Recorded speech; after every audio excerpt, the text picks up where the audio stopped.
Na mwenyekiti wa kitaifa wa chama cha ODM Gladys Wanga amepongeza wafuasi wa chama hicho kwa kutoshiriki maandamano ya kupinga serikali yaliyofanyika Alhamisi, akisema kuwa fidia kwa waathiriwa ni njia bora zaidi. Wanga ambaye pia ni gavana wa kaunti ya Homa Bay anasema ODM ilishinikiza serikali kutenga shilingi bilioni 2 kwa ajili ya kufidia familia zilizoathiriwa na maandamano hayo, hali ambayo serikali inaonyesha nia ya kufanya hivyo. Anasema kuwa utoaji wa fidia ni hatua bora zaidi, akieleza kuwa ni hatua halisi ambayo chama hicho ilichukua. Juzi tumesema ya kwamba sisi tunaelewa vizuri hii siku ya commemoration ya Gen Z.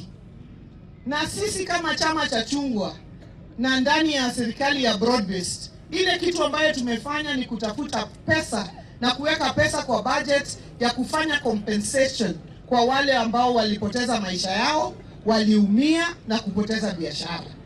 Na leo ile Kenya National Human Rights Commission imeendelea na mambo ya compensation.